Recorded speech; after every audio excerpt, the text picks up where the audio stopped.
নমস্কাৰ বন্ধুসকল, আপোনালোক সকলোকে স্বাগতম জনালোঁ আজিৰ অন্য এটা ভিডিঅ'লৈ। আজি আপোনালোকৰ বাবে লৈ আহিছোঁ 2022 বৰ্ষত অনুষ্ঠিত হৈ যোৱা SLRCৰ পেপাৰ 4ৰ জিকে কুৱেশ্যনসমূহ।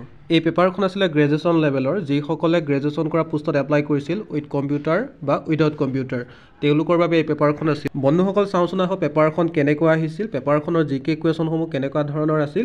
আপোনালোকে সেই কথা আজিৰ এই ভিডিঅ'ৰ মাধ্যমেদি সম্পূৰ্ণ গম পাব আৰু সেই কুৱেশ্যনৰ এনচাৰসমূহ আপোনালোকে লাভ কৰিব। আৰু যিসকলে মোৰ ইউটিউব চেনেলটি তেওঁলোকে ছাবস্ক্ৰাইব কৰা নাই, সকলোৱে ছাবস্ক্ৰাইব কৰি ৰাখিব। গতিকে দেৰি নকৰাকৈ ভিডিঅ'টি আৰম্ভ কৰোঁ হওক। পেপাৰখনৰ প্ৰথম প্ৰশ্নটি আছিল, তীৰ্থংকৰ শব্দটো নিম্নলিখিত কোনটোৰ সৈতে সম্পৰ্কিত? অপশ্যন আছে জৈন ধৰ্ম, বৌদ্ধ ধৰ্ম, শিখ ধৰ্ম আৰু হিন্দু ধৰ্ম। ইয়াৰ শুদ্ধ উত্তৰ হ'ব অপশ্যন এ, অৰ্থাৎ জৈন ধৰ্ম। 2 নম্বৰ প্ৰশ্নটি হ'ল, উত্তৰ পূব ভাৰতৰ কোনখন ৰাজ্যৰ সীমা বাংলাদেশৰ সীমাৰ সৈতে সংলগ্ন নহয়? অপশ্যন আছে মণিপুৰ, ত্ৰিপুৰা, মেঘালয় আৰু মিজোৰাম। ইয়াৰ শুদ্ধ উত্তৰ হ'ব অপশ্যন এ, অৰ্থাৎ মণিপুৰ। মণিপুৰৰ সৈতে বাংলাদেশৰ সীমা সংলগ্ন নহয়। 3 নম্বৰ প্ৰশ্নটি হ'ল, নিম্নলিখিত বিকল্পসমূহৰ ভিতৰত অমিল শব্দটো হৈছে? অপশ্যন আছে গেংটক, ইম্ফল, আগৰতলা আৰু ডিমাপুৰ। গেংটক হৈছে ছিকিমৰ ৰাজধানী, ইম্ফল হৈছে মণিপুৰৰ ৰাজধানী, আগৰতলা হৈছে ত্ৰিপুৰাৰ ৰাজধানী। কিন্তু ডিমাপুৰ যিহেতু কোনো এখন ৰাজ্যৰ ৰাজধানী নহয়, সেয়েহে ডিমাপুৰে ইয়াৰ শুদ্ধ উত্তৰ হ'ব, অৰ্থাৎ এইটোৱে হৈছে অমিল। অপশ্যন ডি ইয়াৰ শুদ্ধ উত্তৰ। 4 নম্বৰ, লাই হাৰৱা উৎসৱটি নিম্নলিখিত কোন জাতিগোষ্ঠীৰ সৈতে সম্পৰ্কিত? অপশ্যন আছে মিচিং, কাৰ্বি, গাৰো আৰু মেইটেই। ইয়াৰ শুদ্ধ উত্তৰ হৈছে অপশ্যন ডি, অৰ্থাৎ মেইটেই। মেইটেই হৈছে মণিপুৰৰ এটা জাতি আৰু এই মেইটেই জনগোষ্ঠীয়ে লাই হাৰৱা উৎসৱটি পালন কৰে। 5 নম্বৰ, কাংলা দুৰ্গটো উত্তৰ পূব ভাৰতৰ কোন ঠাইত অৱস্থিত? অপশ্যন আছে আগৰতলা, গেংটক, ইটানগৰ আৰু ইম্ফল। ইয়াৰ শুদ্ধ উত্তৰ হৈছে অপশ্যন ডি, অৰ্থাৎ ইম্ফল। ইম্ফলতেই কাংলা দুৰ্গটো অৱস্থিত আৰু ইম্ফল হৈছে মণিপুৰৰ ৰাজধানী। 6 নম্বৰ, নিম্নলিখিতসমূহৰ কোনটো এক শুদ্ধ বিবৃতি নহয়? অপশ্যন আছে সুন্দৰবন ব-দ্বীপত বিশ্বৰ সৰ্ববৃহৎ ম্যানগ্ৰোভ বনাঞ্চলটো অৱস্থিত। এয়া হৈছে শুদ্ধ। চীন দেশ হৈছে বিশ্বৰ সৰ্ববৃহৎ অভ্ৰ মাইকা উৎপাদনকাৰী দেশ। এয়াও শুদ্ধ। ইষ্টাৰ দ্বীপে হৈছে এটা ভূমি অঞ্চল যিটো ভাৰতীয় ভূগোলকীয় বিপৰীত স্থানত অৱস্থিত। এয়াও শুদ্ধ। অপশ্যন ডি, ভাৰতৰ সৰ্ববৃহৎ লুণীয়া হ্ৰদটি গুজৰাটত অৱস্থিত। কিন্তু এই অপশ্যনটো শুদ্ধ নহয়। ভাৰতৰ সৰ্ববৃহৎ লুণীয়া হ্ৰদ গুজৰাটত অৱস্থিত নহয়। গতিকে ইয়াৰ শুদ্ধ উত্তৰ হ'ব অপশ্যন ডি। 7 নম্বৰ, ভাৰতৰ নিৰ্বাচন আয়োগৰ মতে ৰাষ্ট্ৰীয় দল ৰূপে স্বীকৃতি পাবৰ বাবে কোনো এক ৰাজনৈতিক দল কমেও কিমানখন ৰাজ্যত স্বীকৃত ৰাজনৈতিক দল হিচাপে গণ্য হ'ব লাগিব? অপশ্যন আছে 1, 4, 5 আৰু 3। ইয়াৰ শুদ্ধ উত্তৰ হ'ব অপশ্যন বি, অৰ্থাৎ 4। 8 নম্বৰ, নিম্নলিখিত ব্যক্তিসমূহৰ কোনগৰাকীয়ে কৈছিল, স্বৰাজ মোৰ জন্মগত অধিকাৰ আৰু মই ইয়াক লভিমেই? ইয়াৰ অপশ্যন আছে চন্দ্ৰশেখৰ আজাদ, বাল গংগাধৰ তিলক, গোপাল কৃষ্ণ গোখলে, ভগত সিং। ইয়াৰ শুদ্ধ উত্তৰ হ'ব অপশ্যন বি, অৰ্থাৎ বাল গংগাধৰ তিলক। 9 নম্বৰ, কোনটো বৰ্ষত আকবৰ আৰু হিমুৰ মাজত পানিপথৰ দ্বিতীয় যুদ্ধ সংঘটিত হৈছিল? অপশ্যন আছে 1526, 1536, 1556 আৰু 1576। ইয়াৰ শুদ্ধ উত্তৰ হ'ব অপশ্যন চি, অৰ্থাৎ 1556। 1556 চনতে পানিপথৰ দ্বিতীয় যুদ্ধ হৈছিল আকবৰ আৰু হিমুৰ মাজত। 10 নম্বৰ, ভাৰতৰ নিৰ্বাচন আয়োগে ভাৰতৰ বিধানসভা নিৰ্বাচনত কেতিয়া পোনপ্ৰথমবাৰৰ বাবে ভোটদানৰ বিকল্পসমূহত ওপৰৰ এটাও নহয় 9টা বিকল্পটো বলৱৎ কৰিছিল? অপশ্যন আছে আগষ্ট 2012, নৱেম্বৰ 2013, জানুৱাৰী 2015 আৰু অক্টোবৰ 2014। ইয়াৰ শুদ্ধ উত্তৰ হ'ব অপশ্যন বি, অৰ্থাৎ নৱেম্বৰ 2013। 11 নম্বৰ, আন্তঃৰাষ্ট্ৰীয় ন্যায়ালয়ৰ মুখ্য কাৰ্যালয়টি কোন ঠাইত অৱস্থিত? অপশ্যন আছে Paris, the Hague, Washington DC, New York. ইয়াৰ শুদ্ধ উত্তৰ হ'ব অপশ্যন বি, অৰ্থাৎ দ্য হেগ। দ্য হেগতে আন্তঃৰাষ্ট্ৰীয় ন্যায়ালয়ৰ মুখ্য কাৰ্যালয় অৱস্থিত। 12 নম্বৰ, ৰাওলাট আইনত নিম্নলিখিতসমূহৰ কোনটো পদক্ষেপ অন্তৰ্ভুক্ত আছিল? অপশ্যন আছে বিদেশী সামগ্ৰীৰ বাধ্যতামূলক ক্ৰয়, খাদী বস্ত্ৰ পৰিধানত সীমাবদ্ধতা, বিচাৰ অবিহনে কাৰাবাস আৰু বিদেশ ভ্ৰমণত সীমাবদ্ধতা। ইয়াৰ শুদ্ধ উত্তৰ হ'ব অপশ্যন চি, অৰ্থাৎ বিচাৰ অবিহনে কাৰাবাস। 13 নম্বৰ, ভাৰতৰ উচ্চতম ন্যায়ালয়ে কোন বৰ্ষত প্ৰথমগৰাকী মহিলা ন্যায়াধীশক নিযুক্তি দিছিল আৰু কাক নিযুক্তি প্ৰদান কৰিছিল? অপশ্যন আছে 1985, আৰ ভানুমতী, 1987 ইন্দু মলহোত্ৰা, 1989 ফাতেমা বিবি আৰু 1992 ইন্দিৰা বেনাৰ্জী। ইয়াৰ শুদ্ধ উত্তৰ হ'ব অপশ্যন চি অৰ্থাৎ 1989 ফাতেমা বিবি। 14 নম্বৰ, কোন চনত ভাৰতবৰ্ষত ভোটাধিকাৰ লাভ কৰাৰ নিম্নতম বয়স 21ৰ পৰা 18 বছৰলৈ হ্ৰাস কৰা হয়? অপশ্যন আছে 1986, 1988, 1990 আৰু 1992। আচলতে 1989 চনত 21 বছৰ বয়সৰ পৰা 18 বছৰলৈ ভোটাধিকাৰ লাভ কৰাৰ নিম্নতম বয়স কৰা হৈছিল, কিন্তু ইয়াত অপশ্যন যিহেতু নাই, আপোনালোকে কমেণ্ট কৰি জনাব ইয়াৰ শুদ্ধ উত্তৰ কি হ'ব। 15 নম্বৰ, কোনটো বৰ্ষত ব্ৰিটিছে ভাৰতৰ ৰাজধানী কলিকতাৰ পৰা দিল্লীলৈ স্থানান্তৰ কৰিছিল? অপশ্যন আছে 1911, 1913, 1907 আৰু 1910। ইয়াৰ শুদ্ধ উত্তৰ হ'ব অপশ্যন এ অৰ্থাৎ 1911। 1911 চনতেই ব্ৰিটিছসকলে ভাৰতৰ ৰাজধানী কলিকতাৰ পৰা দিল্লীলৈ স্থানান্তৰ কৰিছিল। 16 নম্বৰ, চুহুমুঙৰ ৰাজত্বকালত আহোম সেনাৰ সেনাপতি তথা মূলাগাবুৰ স্বামীৰ নাম? অপশ্যন আছে পূৰ্ণানন্দ বুঢ়াগোহাঁই, ফ্ৰান্সেংমুং বৰগোহাঁই, খামচেন বৰগোহাঁই আৰু কনচেং বৰপাত্ৰ গোহাঁই। ইয়াৰ শুদ্ধ উত্তৰ হ'ব অপশ্যন বি অৰ্থাৎ ফ্ৰান্সেংমুং বৰগোহাঁই। 17 নম্বৰ, কোন চনত গভৰ্ণৰ জেনেৰেল অৱ ইণ্ডিয়াক ভাইচৰয় উপাধি দিয়া হৈছিল? অপশ্যন আছে 1867, 1858, 1876 আৰু 1905। ইয়াৰ শুদ্ধ উত্তৰ হ'ব অপশ্যন বি অৰ্থাৎ 1858।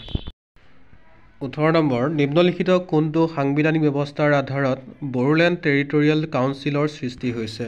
বৰ্তমান এয়া BTR হৈছে, বড়োলেণ্ড টেৰিটৰিয়েল ৰিজিয়ন।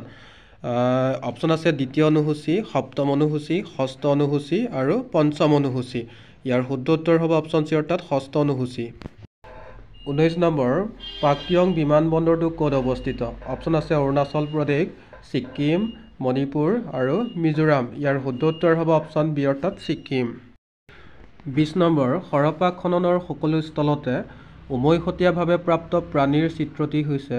অপশ্যন আছে এশিঙীয়া ষাঁড়, গাই, হাতী আৰু বাঘ। ইয়াৰ শুদ্ধ উত্তৰ হ'ব অপশ্যন এ অৰ্থাৎ এশিঙীয়া ষাঁড়।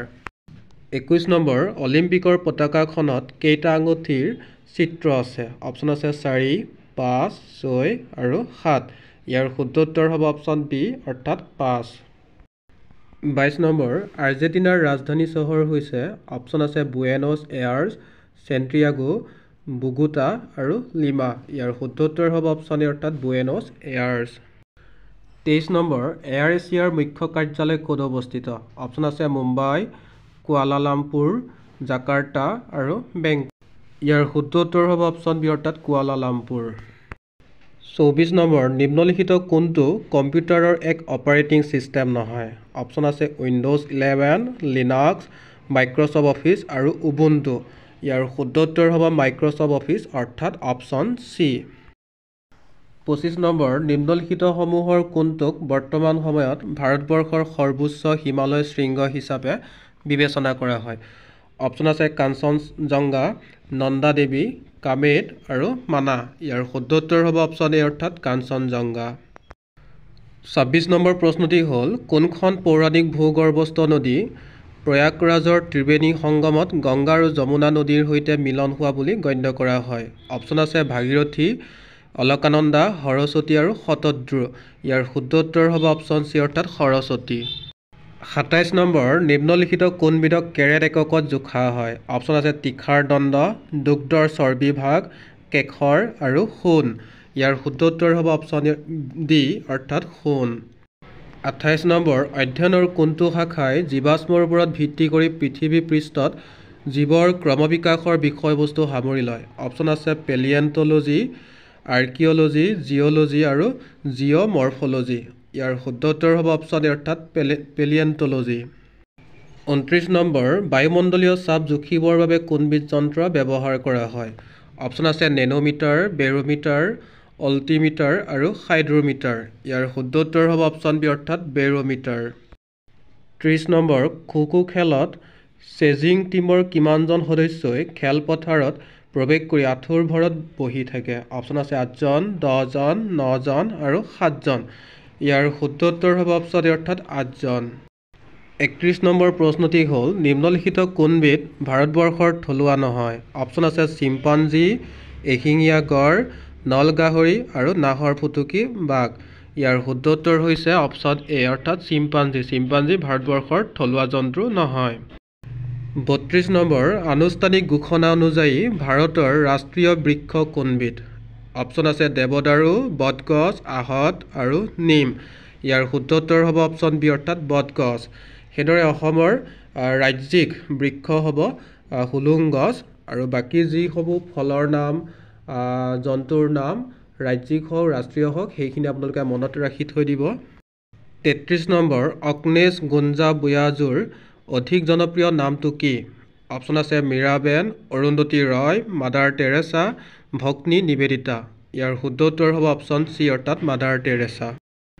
34 নম্বৰ কোনগৰাকী ব্যক্তিয়ে টেলিগ্ৰাফৰ সংকেত আৱিষ্কাৰ কৰিছিল? অপশ্যন আছে Benjamin Franklin, Samuel Morse, Albert Einstein, John Baird. ইয়াৰ শুদ্ধ উত্তৰ হ'ব অপশ্যন বি অৰ্থাৎ Samuel Morse. 35 number Arunachal Pradesh পূৰ্বতে নেফা নামেৰে জনাজাত আছিল। নেফাৰ পূৰ্ণ ৰূপটো হৈছে অপশ্যন আছে north east frontier area, north east frontier assembly, north east frontier activity আৰু নৰ্থ ইষ্ট ফ্ৰণ্টায়াৰ এজেঞ্চি। ইয়াৰ শুদ্ধ উত্তৰ হ'ব অপশ্যন ডি অৰ্থাৎ north east frontier agency. 36 number নিম্নলিখিত কোনটো উৎসৱ মুখ্যতঃ কেৰালাত পালন কৰা হয়? অপশ্যন আছে দেৱালী, অনাম, পোংগল আৰু লোহৰি। ইয়াৰ শুদ্ধ উত্তৰ হ'ব অপশ্যন বি অৰ্থাৎ অনাম। 37 নম্বৰ জুবিন গাৰ্গে কোনখন বোলছবিত মুখ্য ভূমিকাত অভিনয় কৰিছিল? অৰ্থাৎ এক্টৰ হিচাপে তেওঁ কাম কৰিছিল। অপশ্যন আছে mission China, mission Kashmir, mission Chennai, mission Kabul. ইয়াৰ শুদ্ধ উত্তৰ হ'ব অপশ্যন এ অৰ্থাৎ mission China. 38 number Malgudi days কিতাপখন কোনে লিখিছিল? অপশ্যন আছে R K Laxman, K R Narayanan, R K Narayan আৰু আৰ কে পণ্ডিত। ইয়াৰ শুদ্ধ উত্তৰ হ'ব অপশ্যন চি অৰ্থাৎ R K Narayan. R K Narayan হৈছে মালগুডি ডেইজ কিতাপখনৰ ৰচক বা লেখক। 39 নম্বৰ ড্ৰোন হৈছে অপশ্যন আছে আন্তঃনাক্ষত্ৰিক লেজাৰ মাৰণাস্ত্ৰ, ৰাত্ৰি দৃষ্টিসম্পন্ন বাইনোকুলাৰ, বগোৱা বাই যোৱা লেণ্ডমাইন ডিটেক্টৰ আৰু মানৱবিহীন বায়ুযান। ইয়াৰ শুদ্ধ উত্তৰ হ'ব অপশ্যন ডি অৰ্থাৎ মানৱবিহীন বায়ুযান। 40 নম্বৰ প্ৰশ্নটি হ'ল নিম্নোক্ত তালিকাৰ থকা কোনগৰাকী ফুটবল খেলুৱৈ আছিল? অপশ্যন আছে গিলবাৰ্টছন চাংমা, কাফিউ ৰয়, তৈবুন্নেছা আৰু মিথু বৰুৱা। ইয়াৰ শুদ্ধ উত্তৰ হ'ব অপশ্যন এ অৰ্থাৎ গিলবাৰ্টছন চাংমা। 41 নম্বৰ নিম্নলিখিত কোনখন ৰাজ্যৰ সীমা অসমৰ সীমাৰ সৈতে সংলগ্ন নহয়? অপশ্যন আছে নাগালেণ্ড, ছিকিম, মিজোৰাম আৰু পশ্চিম বংগ। ইয়াৰ শুদ্ধ উত্তৰ হ'ব অপশ্যন বি অৰ্থাৎ ছিকিম। ছিকিম হৈছে অসমৰ সীমাৰ সৈতে সংলগ্ন নহয়। কেৱল অসমৰ সৈতে নহয়, উত্তৰ পূব ভাৰতৰ বাকী 7খন ৰাজ্যৰ সৈতেও ছিকিম ভৌগোলিকভাৱে সংলগ্ন নহয়। 42 নম্বৰ 2022 বৰ্ষৰ জানুৱাৰী মাহত অসমৰ কোনখন জিলাৰ সৃষ্টি হৈছিল? অপশ্যন আছে বজালী, বাক্সা, তামুলপুৰ আৰু হোজাই। ইয়াৰ শুদ্ধ উত্তৰ হ'ব অপশ্যন চি অৰ্থাৎ তামুলপুৰ। 43 নম্বৰ প্ৰশ্নটি হ'ল 2021-22 বৰ্ষৰ অসমৰ বাজেট কোনে দাখিল কৰিছিল? অপশ্যন আছে হিমন্ত বিশ্ব শৰ্মা, অজন্তা নেওগ, অতুল বৰা আৰু ৰণোজ পেগু। ইয়াৰ শুদ্ধ উত্তৰ হ'ব অপশ্যন বি অৰ্থাৎ অজন্তা নেওগ। 44 নম্বৰ নিম্নলিখিত কোনখন নদী ব্ৰহ্মপুত্ৰৰ দক্ষিণ পাৰত আছে? অপশ্যন আছে মানাহ, সোৱণশিৰি, দিখৌ আৰু ৰঙা নদী। ইয়াৰ শুদ্ধ উত্তৰ হ'ব অপশ্যন বি চি অৰ্থাৎ দিখৌ। আপোনালোকে অসমৰ ব্ৰহ্মপুত্ৰ নদীৰ উত্তৰ পাৰৰ আৰু দক্ষিণ পাৰৰ নদীসমূহৰ নাম মনত ৰাখি থৈ দিব। আগন্তুক পৰীক্ষাত হয়তো সেইবোৰৰ পৰা কুৱেশ্যন আহিব পাৰে, গতিকে মনত ৰাখি থৈ দিয়াটো ভাল। 45 নম্বৰ নিম্নলিখিতসমূহৰ ভিতৰত কোনটো হৈছে আটাইতকৈ পুৰণি উৎপাদন কেন্দ্ৰ? অপশ্যন আছে ডিগবৈ শোধনাগাৰ, নুমলীগড় শোধনাগাৰ, বঙাইগাঁও শোধনাগাৰ আৰু গুৱাহাটী শোধনাগাৰ। ইয়াৰ শুদ্ধ উত্তৰ হ'ব অপশ্যন এ অৰ্থাৎ ডিগবৈ শোধনাগাৰ। 46 নম্বৰ নিম্নলিখিতসমূহৰ ভিতৰত ইউনেস্কো স্বীকৃত ঐতিহ্য ক্ষেত্ৰ কোনটো? অপশ্যন আছে মাজুলী নদীদ্বীপ, শুৱালকুছি, কামাখ্যা মন্দিৰ আৰু মানাহ ৰাষ্ট্ৰীয় উদ্যান। ইয়াৰ শুদ্ধ উত্তৰ হ'ব অপশ্যন ডি অৰ্থাৎ মানাহ ৰাষ্ট্ৰীয় উদ্যান। 47 নম্বৰ কাজিৰঙা ৰাষ্ট্ৰীয় উদ্যানে নিম্নলিখিত কোনখন জিলাক স্পৰ্শ নকৰে? অপশ্যন আছে গোলাঘাট, কাৰ্বি আংলং, নগাঁও আৰু মৰিগাঁও। ইয়াৰ শুদ্ধ উত্তৰ হ'ব অপশ্যন ডি অৰ্থাৎ মৰিগাঁও জিলাখনক কাজিৰঙা ৰাষ্ট্ৰীয় উদ্যানে স্পৰ্শ কৰা নাই। 48 নম্বৰ শিৱসাগৰৰ নিকটৱৰ্তী দিখৌমুখৰ শৰাগুৰি চাপৰিত কোনগৰাকী ব্যক্তিৰ সমাধিস্থল অৱস্থিত? অপশ্যন আছে বিষ্ণুপ্ৰসাদ ৰাভা, স্বৰ্গদেউ চুকাফা, আজান পীৰ আৰু শ্ৰীমন্ত শংকৰদেৱ। ইয়াৰ শুদ্ধ উত্তৰ হ'ব অপশ্যন চি অৰ্থাৎ আজান পীৰ। 49 নম্বৰ ধুবুৰীস্থিত গুৰুদ্বাৰটো কোনে স্থাপন কৰিছিল? অপশ্যন আছে গুৰু নানক, গুৰু টেগ বাহাদুৰ, গুৰু অংগদ আৰু গুৰু অৰ্জন। ইয়াৰ শুদ্ধ উত্তৰ হ'ব অপশ্যন বি অৰ্থাৎ গুৰু টেগ বাহাদুৰ। আৰু এই গুৰুদ্বাৰ ধুবুৰীৰ মেইন টাউনতে অৱস্থিত ব্ৰহ্মপুত্ৰৰ পাৰত।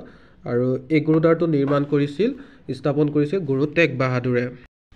এই পেপাৰখনৰ জিকে কুৱেশ্যনসমূহৰ ভিতৰত শেষৰ কুৱেশ্যনটো আছিল অসমীয়া বোলছবিত অভিনয় কৰা প্ৰথমগৰাকী অভিনেত্ৰী কোন আছিল? অপশ্যন আছে আইদেউ সন্দিকৈ, ইভা আচাও, অৱন্তী সন্দিকৈ আৰু বিদ্যা ৰাও। ইয়াৰ শুদ্ধ উত্তৰ হ'ব আইদেউ সন্দিকৈ। আৰু আইদেউ সন্দিকৈয়ে প্ৰথম অসমীয়া বোলছবি জয়মতীতে অভিনেত্ৰী হিচাপে প্ৰথম কাম কৰিছিল। আৰু এই জয়মতী বোলছবিখন প্ৰথমে মুক্তি লাভ কৰিছিল 1935 চনৰ 10 মাৰ্চ তাৰিখে কলিকতাৰ পৰা। আৰু দ্বিতীয়বাৰৰ বাবে গুৱাহাটীত 20 মাৰ্চ তাৰিখে একেটা বছৰৰে 20 মাৰ্চ তাৰিখে মুক্তি লাভ কৰে। শেষত আপোনালোক সকলোকে বহুত বহুত ধন্যবাদ ভিডিঅ'টি শেষলৈকে চোৱাৰ বাবে। আৰু যিসকলে মোৰ ইউটিউব চেনেলটো এতিয়ালৈকে ছাবস্ক্ৰাইব কৰা নাই সকলোৱে ছাবস্ক্ৰাইব কৰি ৰাখিব। আৰু এই ভিডিঅ'টি আপোনালোকে নিজৰ বন্ধু বান্ধৱীৰ সৈতে শ্বেয়াৰ কৰি দিব যাতে সকলোৱে লাভ কৰিব পাৰে। শেষত আপোনালোক সকলোকে পুনৰ ধন্যবাদ। জয় আই অসম।